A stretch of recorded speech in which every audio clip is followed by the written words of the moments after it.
तो दोस्तों आज दिन हो चुका है 15 मार्च 2022 मंगलवार का और आज के मुख्य समाचार और बड़ी खबरें आपके लिए हाजिर हैं। आज के मुख्य समाचार में एक बार फिर से महंगाई को लेकर बड़ी खबर आई है। ताज़ा जानकारी के मुताबिक मैगी समेत रोजाना इस्तेमाल के कई चीजों के दाम बढ़ गए हैं। इसके अलावा एक और खबर के मुताबिक खुदरा महंगाई 8 महीने के उच्चतम स्तर पे पहुंच गई है। खास करके खाने पीने की चीजों के दाम बढ़ने की वजह से आम आदमी को ये महंगाई का झटका लगा है। अभी पूरी खबर के बारे में आपको बताएंगे विस्तार से। इसके अलावा आज के मुख्य समाचार में एक बार फिर से रूस और यूक्रेन की जंग को लेकर बड़ी खबर आई है। ताज़ा जानकारी के मुताबिक इस मामले में यानी कि रूस को लेकर भारत सरकार की तरफ से भी एक बड़ी खबर आई है। जानकारी है कि रूस ने भारत को एक प्रस्ताव दिया है जिस पे भारत सरकार विचार कर रही है। अभी आपको इसके बारे में भी बताएंगे डिटेल में। इसके अलावा आज के मुख्य समाचार में एक बार फिर से किसान आंदोलन को लेकर बड़ी खबर है। ताज़ा जानकारी के मुताबिक आने वाले 21 मार्च को एक बार फिर से पूरे देश में किसानों की तरफ से विरोध प्रदर्शन किया जाएगा। किसान मोर्चा के मुताबिक सरकार ने जो किसानों से वादे किए थे उसे पूरा नहीं किया है। साथ ही आज के मुख्य समाचार में कोरोना की वैक्सीन को लेकर भारत सरकार की तरफ से बड़ी खबर आई है। ताज़ा जानकारी के मुताबिक अब अपने भारत में 12 से 14 साल के बच्चों को भी कोरोना की वैक्सीन दी जा सकेगी। जानकारी के मुताबिक इसकी शुरुआत आने वाले 16 मार्च यानी कि बुधवार से हो जाएगी। साथ ही आज के मुख्य समाचार में एक महत्वपूर्ण जानकारी के मुताबिक इंस्टाग्राम और फेसबुक को बैन करने को लेकर एक बड़ी खबर आई है। जानकारी के मुताबिक इसकी वजह से वीपीएन की मांग काफी ज्यादा बढ़ गई है। इसके अलावा आज के मुख्य समाचार में कोरोना की वजह से जिन लोगों की जान गई है उनको जो मुआवजा मिलना है उस पर देश के सबसे बड़े कोर्ट यानी कि सुप्रीम कोर्ट की तरफ से एक बड़ी खबर आई है। दोस्तों आज के मुख्य समाचार में इन सभी खबरों के अलावा भी कई और बड़ी खबरें हैं। इसी की वजह से वीडियो को थोड़ा सा भी ना भगाएं और देखिए ध्यान से आखिर तक ताकि कोई भी जानकारी मिस ना हो। वीडियो में बढ़े आगे इससे पहले बस आपसे एक छोटी सी रिक्वेस्ट है कि वीडियो को लाइक कर दें और शेयर कर दें, क्योंकि आपका लाइक और शेयर करना ही होता है हमारी मेहनत का फल। तो आइए बिना देर किए चलते हैं सीधे आज की पहली बड़ी खबर की तरफ।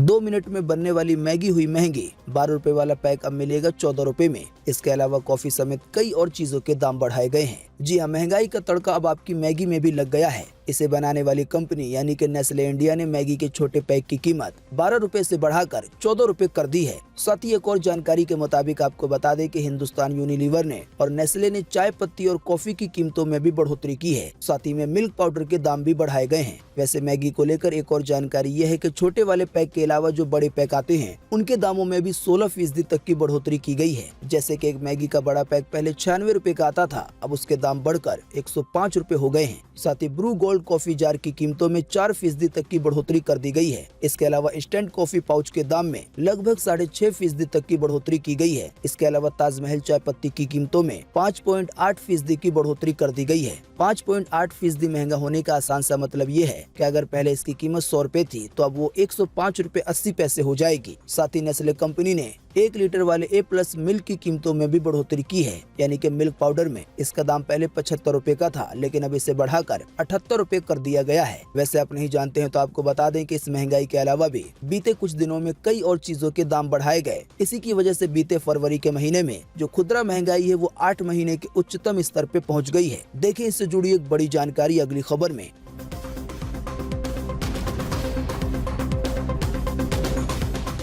आम आदमी को लगा महंगाई का झटका। खुदरा महंगाई हो गई है 8 महीने के उच्चतम स्तर पर। जी हां, देश की आम जनता को महंगाई का बड़ा झटका लगा है। जानकारी के मुताबिक खुदरा महंगाई बीते फरवरी के महीने में 6.7% के साथ 8 महीने के उच्चतम स्तर पे पहुंच गई है, यानी कि बीते 8 महीने में पहली बार इतनी महंगाई हुई है। जानकारी के मुताबिक खाद्य प्रोडक्ट्स यानी कि जो खाने पीने की चीजें हैं उनकी कीमतों में आई तेजी की वजह से फरवरी में खुदरा महंगाई इतनी ज्यादा हुई है। आपको बता दें ये आंकड़े NSO की तरफ से जारी किए गए हैं। खुदरा महंगाई को लेकर एक और जानकारी दी गई है कि अभी से पूरे 1 साल पहले यानी कि फरवरी 2021 में महंगाई दर 5.3% थी, जो कि अब वो इस महीने बढ़कर 6.7% हो गई है।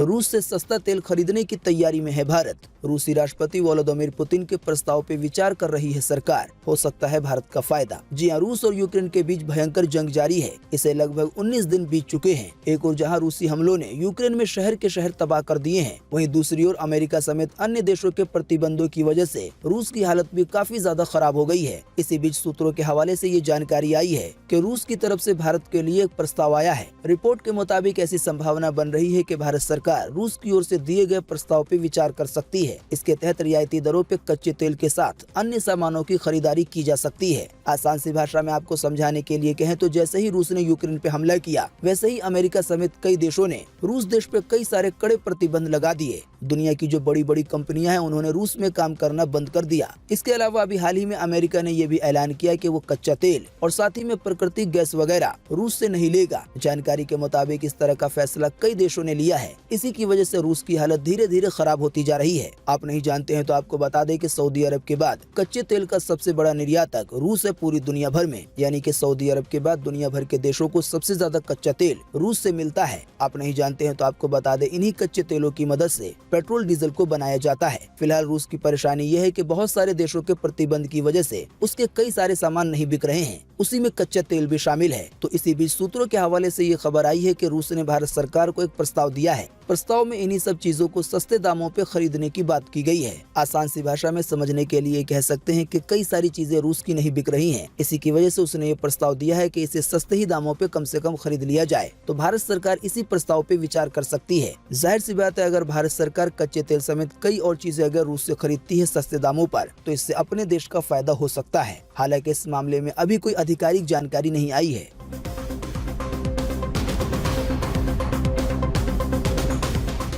एक बार फिर से किसान है आंदोलन की तैयारी में। आने वाले 21 मार्च 2022 को पूरे देश में किया जाएगा विरोध प्रदर्शन सरकार के खिलाफ। जी हां, संयुक्त किसान मोर्चा आने वाले 21 मार्च को एक बार फिर से देशव्यापी विरोध प्रदर्शन करने जा रहा है। किसान मोर्चा ने कहा है कि लखीमपुर खीरी कांड में सरकार की भूमिका और किसानों के आंदोलन को दिए गए आश्वासनों के साथ विश्वासघात को लेकर ये प्रदर्शन पूरे देश भर में किया जाएगा। आसान सी भाषा में कहें तो किसान मोर्चा का ये कहना है कि जो अभी हाल ही में किसानों का आंदोलन खत्म किया गया था, तो उसमें सरकार की तरफ से कई वादे किए गए थे। हालांकि किसान मोर्चा के मुताबिक इन वादों को पूरा नहीं किया गया है। इसी की वजह से एक बार फिर से आने वाले 21 मार्च को पूरे देश में विरोध प्रदर्शन किया जाएगा सरकार के खिलाफ।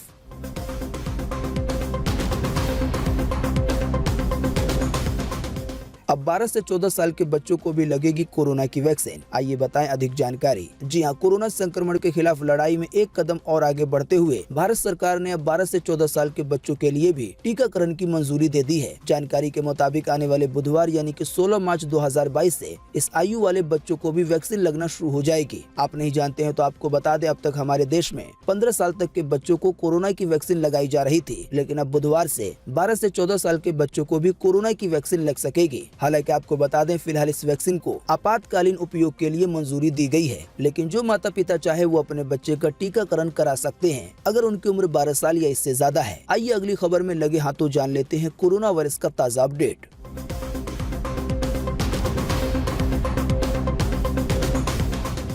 देश में बीते रोज एक बार फिर से मिले 2500 से ज्यादा नए मामले कोरोना वायरस के। इसी दौरान 25 से ज्यादा लोगों की गई है जान। जी हां, बीते रोज लगभग 24 घंटे में एक बार फिर से 2500 से ज्यादा नए मरीज मिले हैं कोरोना वायरस के। इन नए मरीजों के मिलने के बाद अब अपने देश में कोरोना वायरस के टोटल मरीजों की संख्या 4,29,93,494 हो गई है। साथ ही आपको बता दें कि इन टोटल मरीजों में से अभी तक 5,15,877 लोगों की जान जा चुकी है। जब से अपने देश में कोरोना की शुरुआत हुई है तब से लेकर अब तक। साथ ही आपको बताते चले कि बीते रोज भी लगभग 24 घंटे में 25 से ज्यादा लोगों ने एक बार फिर से अपनी जान गंवाई है कोरोना की वजह से। हालांकि अच्छी बात ये रही कि बीते रोज लगभग 24 घंटे में 4300 से ज्यादा लोग ठीक भी हुए हैं। ठीक होने वाले टोटल लोगों की संख्या अब 4,24,41,449 हो गई है, यानी कि इतने सारे लोग टोटल मरीजों में से ठीक हो चुके हैं। बाकी इसके अलावा जो लोग बचे हैं, जिन लोगों का अभी भी इलाज चल रहा है, उनकी संख्या अब हमारे भारत में 36,168 हो गई है, यानी कि ये कुल एक्टिव केसों की संख्या है।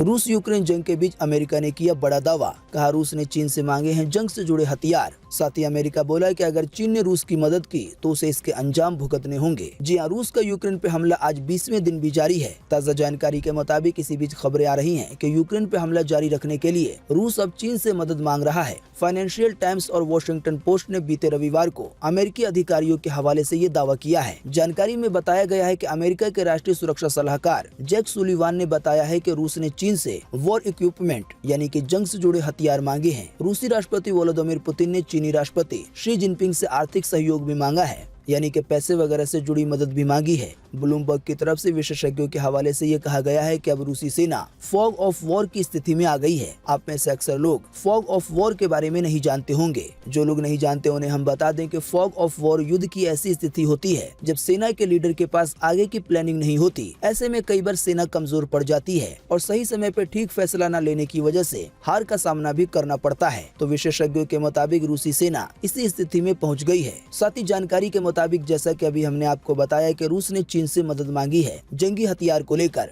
आपको बता दें इस मामले में अमेरिका ने चीन को चेतावनी दी है। अमेरिका ने कहा है कि अगर चीन रूस पर पश्चिमी देशों की ओर से लगाए गए प्रतिबंधों का असर खत्म करने में मदद करता है तो कार्रवाई के लिए तैयार रहे। चीन के लिए भी मोर्चा खोल दिया जाएगा और कई तरह के प्रतिबंध लगाए जाने लगेंगे। आपको बता दें एक और ताज़ा जानकारी के मुताबिक अमेरिका के अलावा इलेक्ट्रिक कार कंपनी टेस्ला के मालिक एलन मस्क ने भी रूस के राष्ट्रपति व्लादिमीर पुतिन को चेतावनी दी है। देखें इसकी ज्यादा जानकारी अगली खबर में।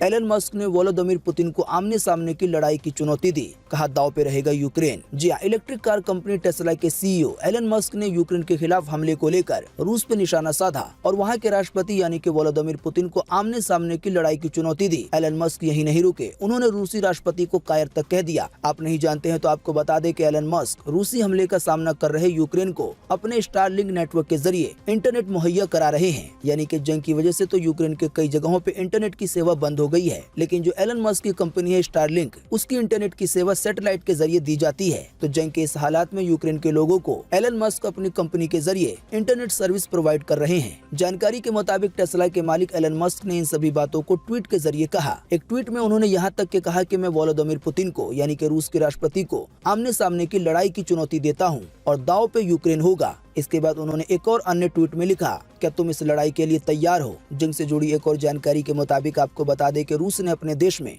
इंस्टाग्राम और फेसबुक पे बैन लगा दिया है। इसी की वजह से वीपीएन की मांग बढ़ गई है। देखें इससे जुड़ी ज्यादा जानकारी अगली खबर में।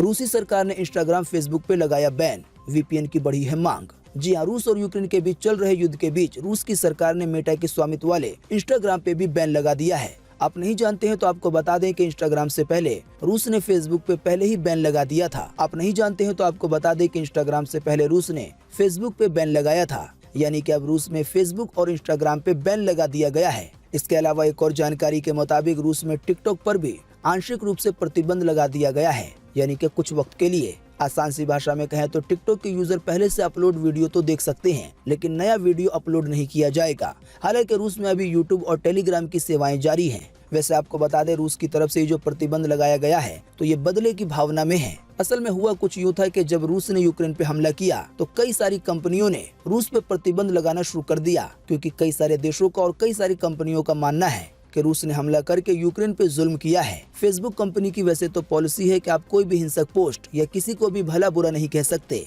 लेकिन रूस के रवैये को देखते हुए फेसबुक ने अपना ये नियम बदल दिया। फेसबुक पे ऐसे पोस्ट किए जा सकते थे जिसमें व्लादिमीर पुतिन के बारे में यानी कि जो रूस के राष्ट्रपति हैं उनके बारे में भला बुरा कहा जा सके। इसी की वजह से रूस की तरफ से फेसबुक और इंस्टाग्राम दोनों को ही बैन कर दिया गया है। जाहिर सी बात है रूस की जंग शुरू करने की वजह से कई सारे कंपनियों ने काम बंद कर दिए। इसकी वजह से देश के लोगों को भी बहुत ज्यादा परेशानी हो रही है, यानी कि जो लोग रूस में रहते हैं। इसी की वजह से कई सारे लोग रूसी सरकार के खिलाफ हो रहे हैं। दोस्तों अगली खबर के बारे में बताने से पहले आपके लिए एक बड़ा सर्वे और एक बड़ा सवाल। अगर आप इसमें हिस्सा लेंगे और इसका जवाब देंगे तो इससे काफी कुछ पता चलेगा। दोस्तों आप हमारे मुख्य समाचार अगर रोजाना देखते होंगे तो आपको पता होगा कि रूस और यूक्रेन की जंग कब से चल रही है और अभी क्या हालात हैं। तो दोस्तों इसी के बीच आपको इसी वीडियो के नीचे कमेंट बॉक्स में कमेंट करके बताना है कि क्या रूस इस जंग को जीत पाएगा या नहीं। इस पर आपकी पर्सनल राय क्या है? फटाफट से आप अपना जवाब इसी वीडियो के नीचे कमेंट बॉक्स में लिख डालिए। आपके दिए हुए जवाब से काफी कुछ पता चलता है।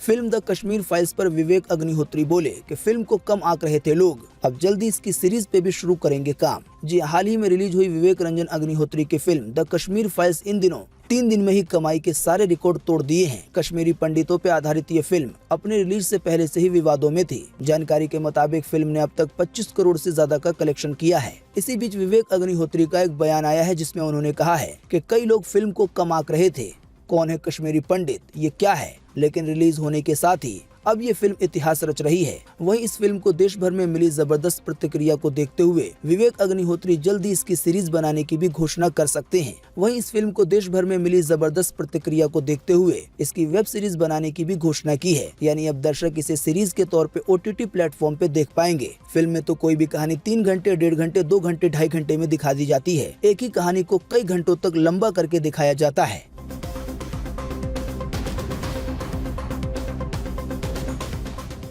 सरकार ने किया बड़ा ऐलान, केंद्रीय मंत्री बोले 6G तकनीक पे काम हो गया है शुरू, यानी कि 6G के मामले में दूसरे देशों से भारत रहेगा आगे। जी हां, केंद्रीय संचार मंत्री अश्विनी वैष्णव ने बीते रविवार को बड़ा बयान दिया। उन्होंने कहा कि हमने पहले ही 6G पे काम शुरू कर दिया है। मंत्री अश्विनी वैष्णव ने ये भी कहा कि हमें 6G की तकनीक में दुनिया के दूसरे देशों से आगे बढ़ना चाहिए, नहीं तो प्रतिभाओं का देश कहलाने का क्या मतलब रह जाएगा। आसान सी भाषा में कहें तो केंद्रीय संचार मंत्री के मुताबिक भारत ने 6G की तकनीक पे काम शुरू कर दिया है और दावा किया गया है कि 6G तकनीक के मामले में हमारा भारत दूसरे कई देशों से आगे रहेगा। हालांकि ये दावा कहां तक सच साबित होता है, ये तो आने वाले दिनों में ही पता चल पाएगा। वैसे तो फिलहाल देश में कई सारे लोग 4G की स्पीड ही सही न मिलने की वजह से परेशान हैं।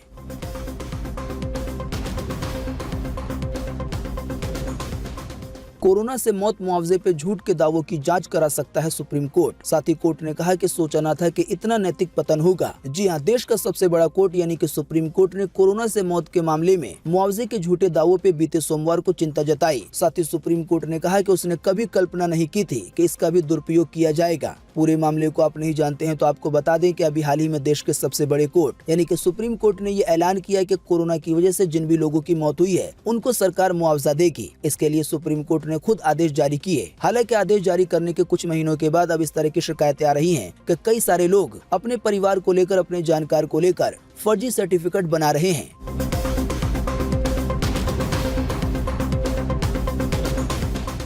वाहन मालिक हो जाएं सावधान, 15 साल से पुरानी गाड़ियों के रजिस्ट्रेशन को रिन्यू कराना और फिटनेस टेस्ट कराना होगा महंगा। जी हां, अप्रैल के महीने से 15 वर्ष से ज्यादा पुराने वाहनों का दोबारा रजिस्ट्रेशन करने की लागत मौजूदा दर से 8 गुना ज्यादा हो जाएगी। जानकारी के मुताबिक ये फैसला राष्ट्रीय राजधानी क्षेत्र को छोड़कर पूरे देश में लागू हो जाएगा। आप नहीं जानते हैं तो आपको बता दें कि पेट्रोल की गाड़ी का समय 15 साल होता है और डीजल की गाड़ी का समय 10 साल होता है। इस समय के बाद अगर कोई चाहे तो इसको रिन्यू करवा सकता है। हालांकि अक्सर गाड़ियां इतने साल के बाद चलने के लायक नहीं रहती हैं, लेकिन जो चलने के लायक है उसे दोबारा रिन्यू करवाना पड़ता है। फिलहाल जो नया फैसला आया है उसके मुताबिक जो भी गाड़ियां 15 साल पुरानी हो चुकी हैं, अगर उसे दोबारा रिन्यू करवाना है तो अब पहले के मुकाबले में 8 गुना ज्यादा पैसा देना होगा। जानकारी के मुताबिक जिस गाड़ी को पहले रिन्यू करवाने में 600 रुपए लगते थे, उसे रिन्यू करवाने में अब 5000 रुपए लगेंगे। इसी तरह से 15 साल पुराने दोपहिया वाहन को पहले रिन्यू करवाने में 300 रुपए लगते थे, लेकिन अब इसके बजाय 1000 रुपए देने होंगे। इसके अलावा जो आयातित कार हैं उनको रिन्यू करवाने में पहले 15,000 रुपए लगते थे,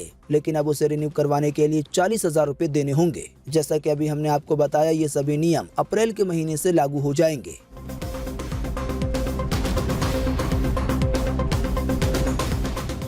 भारत ने शुरू किया 5वीं पीढ़ी के लड़ाकू विमानों का निर्माण। अब तक अमेरिका और रूस जैसे देशों के पास ही है ऐसा फाइटर जेट। जी हां, रक्षा मंत्रालय ने उन्नत मध्यम लड़ाकू विमान यानी कि AMC के डिजाइन और प्रोटोटाइप डेवलपमेंट के लिए प्रधानमंत्री की अगुवाई वाली केंद्रीय मंत्रिमंडल की सुरक्षा संबंधी समिति से मंजूरी लेने की प्रक्रिया शुरू कर दी है। रक्षा राज्य मंत्री अजय भट्ट ने अभी हाल ही में बीते सोमवार को राज्यसभा में परियोजना के बारे में पूछे गए एक सवाल का जवाब देते हुए ये जानकारी दी। आसान सी भाषा में कहें तो अपने देश की सेना में ऐसे लड़ाकू विमान शामिल किए जाएंगे जिनका वजन मध्यम होता है और ये लड़ाकू विमान काफी सारी तकनीकों से लैस होते हैं। जानकारी के मुताबिक इस तरह का विमान अभी दुनिया भर में अमेरिका, रूस और चाइना के पास है। इसको 5वीं पीढ़ी का लड़ाकू विमान कहा जाता है। तो अपने भारत के वायुसेना के लिए ये अच्छी बात है कि जल्दी इस तरह का विमान हमारे देश की सेना में भी शामिल होगा। जानकारी के मुताबिक इस पे लगभग 1500 करोड़ रुपए का खर्च आ सकता है।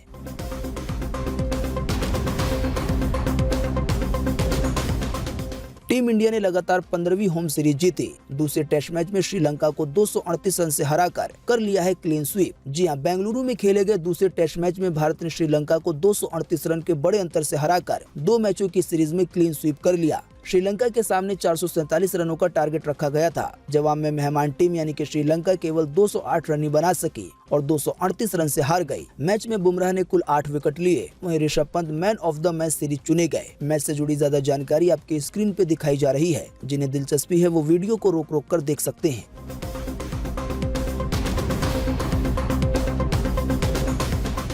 पेटीएम पेमेंट बैंक के यूजरों के डेटा लीक की आई है खबर। हालांकि पेटीएम कंपनी ने इस आरोप को झूठा बताया। जी हां, ब्लूमबर्ग की एक रिपोर्ट के मुताबिक आरबीआई ने पेटीएम पेमेंट बैंक को 11 मार्च को नए ग्राहकों को लेने के लिए रोक लगा दिया, क्योंकि उसने भारत के नियमों के उल्लंघन में डेटा को विदेशों में सर्वरों में फ्लो करने की अनुमति दी थी। आसान सी भाषा में इसे डेटा लीक कहा जा सकता है, यानी कि पेटीएम पेमेंट बैंक के यूजरों के डेटा को लीक किया गया। वैसे जो लोग यहाँ पे कंफ्यूज है उन्हें हम बता दें कि यहाँ पे पेटीएम ऐप की बात नहीं हो रही है, बल्कि पेटीएम का जो एक बैंक है पेटीएम पेमेंट बैंक के नाम से यहाँ पर उसकी बात हो रही है। हालांकि पेटीएम पेमेंट बैंक ने एक ट्वीट करके कहा है कि चीनी कंपनियों को डेटा लीक होने का दावा जो ब्लूमबर्ग की हालिया रिपोर्ट में किया गया है वो पूरी तरह से झूठ है और सनसनीखेज है। यानी कि यूजर्स के जो डेटा लीक की खबर आई है वो पेटीएम कंपनी के मुताबिक सरासर झूठ है और गलत है।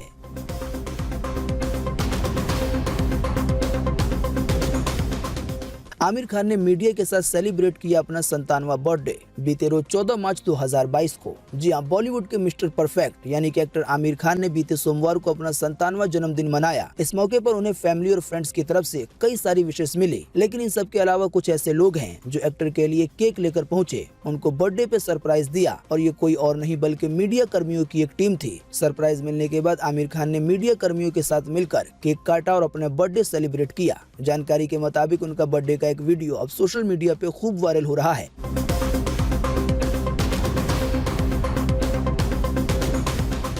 बीते रोज 14 मार्च को शेयर बाजार जोरदार बढ़त के साथ हुआ बंद। सेंसेक्स में आई 985 अंकों की तेजी। जी हां, सप्ताह के पहले दिन यानी कि बीते सोमवार को शेयर बाजार हरे निशान पे खुला और दिन भर के कारोबार के बाद अंत में बॉम्बे स्टॉक एक्सचेंज का 30 शेयरों वाला सेंसेक्स 985 अंकों की जोरदार बढ़त के साथ 56,535 के स्तर पे पहुंच गया। वहीं नेशनल स्टॉक एक्सचेंज यानी कि निफ्टी 245 अंकों की उछाल के साथ 16,885 पे पहुंच गया। अगली खबर में देखें सोने चांदी का ताजा भाव। सोने में 362 रुपए की आई गिरावट, चांदी के दाम भी लुढ़के। आइए बताएं ताजा भाव। जी हां, सोने के दाम में बीते सोमवार को एक बार फिर से 362 रुपए की गिरावट दर्ज की गई। इस गिरावट के बाद अब 10 ग्राम सोने की कीमत राजधानी दिल्ली में 52,443 हो गई है। वहीं बात करेंगे अगर चांदी की, तो चांदी के दामों में 612 रुपए की गिरावट दर्ज की गई है। इस गिरावट के बाद अब 1 किलो चांदी की कीमत दिल्ली के सर्राफा बाजार में 69,665 हो गई है।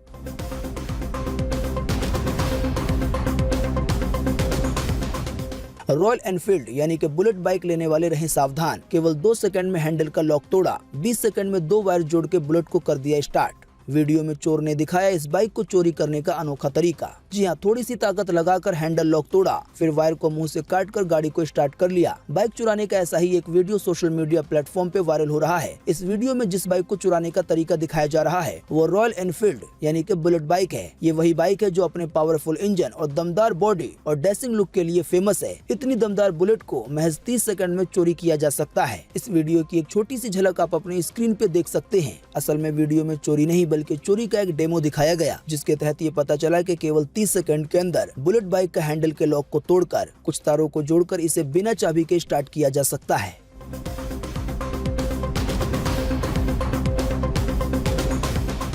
आने वाले 27 मार्च 2022 से पूरी क्षमता के साथ शुरू होंगी अंतर्राष्ट्रीय यात्री उड़ानें। एविएशन मंत्री सिंधिया ने संसद में किया है ये ऐलान। जी हां, देश में सभी अंतर्राष्ट्रीय यात्री उड़ान सेवाएं आने वाले 27 मार्च को दोबारा शुरू हो जाएंगी। केंद्रीय नागरिक उड्डयन मंत्री यानी कि ज्योतिरादित्य सिंधिया ने बीते सोमवार को राज्यसभा में ये जानकारी दी। एक सवाल के दौरान, आप नहीं जानते हैं तो आपको बता दें कि कोरोना काल की वजह से लगभग 2 सालों से यानी कि 23 मार्च 2020 से अंतर्राष्ट्रीय यात्री उड़ानें रद्द हैं। लेकिन अब पहले की तरह यानी कि कोरोना काल से पहले जिस तरह से उड़ानें चलती थी अब उसी तरह की सेवाएं चालू हो जाएंगी। असल में भारत में कोरोना की स्थिति काफी अच्छी है, इसी की वजह से ये फैसला लिया गया है। तो दोस्तों, आज 15 मार्च 2022 के यही मुख्य समाचार और बड़ी खबरें थी। उम्मीद करते हैं इससे आपको काफी कुछ जानकारी मिली होगी। हम बस इसके बदले में आपसे इतना ही चाहते हैं कि आप इस वीडियो को लाइक कर दें और शेयर कर दें, क्योंकि आपका लाइक और शेयर करना ही होता है हमारी मेहनत का फल। वीडियो देखने के लिए आपका बहुत बहुत धन्यवाद। Thanks for watching.